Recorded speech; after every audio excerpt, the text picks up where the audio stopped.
देखिए, वक्फ बोर्ड को लेकर शिवसेना का भूमिका पहले से जो है स्पष्ट रही है, साफ रही है।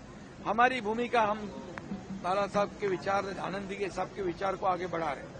हम कभी भी सत्ता के लिए या स्वार्थ के लिए हम कभी भी विचारों से, आइडियोलॉजी से कभी भी तड़जोड़ नहीं करेंगे, कॉम्प्रोमाइज नहीं करेंगे। ये हमारी भूमिका पहले से रही है। इस वक्फ बोर्ड के बिल पर भी हमारी भूमिका वही है, स्पष्ट है।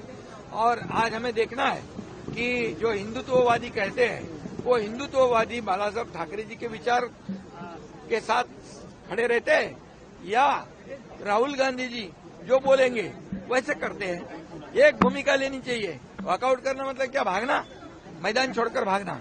ये कौन सी रणनीति है? करो ना खुलेआम जो करना है वो। और इसलिए हमारी शिवसेना की भूमिका स्पष्ट है, जो लोगों के हित की है। और मैं ये कहूंगा कि वक्फ बोर्ड का बिल जो है वो मुस्लिम समाज के जो आम लोग हैं, जनता है, उनके वेलफेयर के लिए है, उनके प्रगति के लिए है। ये अगर कुछ मुट्ठी भर के लोगों के हाथों में ये इतनी बड़ी बड़ी प्रॉपर्टी, कुछ का मिसयूज होता है, इसको रोकने के लिए ये अगर वक्फ बोर्ड का बिल आता है तो उसका मुस्लिम समाज ने भी स्वागत करना चाहिए।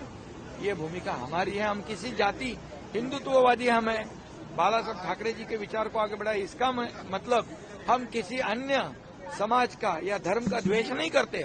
हमारे भी पार्टी में साबिर शेख थे, मंत्री अब्दुल सत्तार थे, कई लोग, लेकिन जो जायज है वो जायज है। इस राज्य में जो जायज है वही करना चाहिए। इस राज्य में छत्रपति शिवाजी महाराज जी का आदर्श जो है उसी के मुताबिक हमारी सरकार चलती है।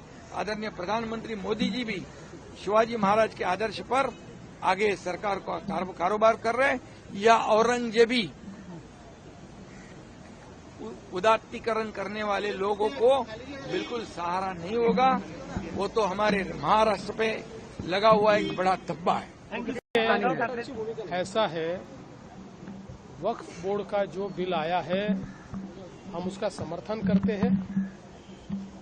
जो हमारे संविधान में धर्मनिरपेक्ष इस शब्द का उपयोग किया गया है, उस शब्द को परिभाषित करने वाला ये बिल है। जो कांग्रेस ने कानून तैयार किया था, इसमें कोर्ट जाने का भी अधिकार छीन लिया गया था, जिसके कारण कई लोगों की जमीनें ये वक्फ बोर्ड ने ले ली। गांव के गांव वक्फ के दिखाए, और जब लोगों ने उससे भी पुराने अपने जो सबूत है वो पेश किए तो उनको बताया गया कि अब कानून में इसको ठीक करने का कोई प्रावधान ही नहीं है। इसलिए वो ठीक करने का प्रावधान इसमें किया गया है। जो वक्फ की जमीनें वक्फ के नाम से जमा की और कांग्रेस के नेताओं ने बाद में उन जमीनों को धीरे धीरे अपने नाम करवा लिया, ऐसी चीजें वो न कर पाए, ऐसे प्रावधान इसमें किए गए हैं। 3 तलाक के बाद महिलाओं को फिर एक बार हमारी मुस्लिम बहनों को वक्फ बोर्ड में भी जगह देने का काम इस बिल ने किया है। ये बिल किसी भी धर्म के खिलाफ नहीं है, किसी भी आस्था के खिलाफ नहीं है, किसी भी आस्था को ठेस पहुंचाने वाला नहीं है। जो गलतियां हुई थी उन गलतियों को सुधारने वाला, और जो लूटना चाहते थे ऐसे लुटेरों को पाबंदी लाने वाला इस प्रकार का ये बिल है। इसलिए मैं ऐसा मानता हूं, जिनकी जिनकी बुद्धि में विवेक शेष है, ऐसे सारे लोग इस बिल को पूरे तरीके से मदद करेंगे।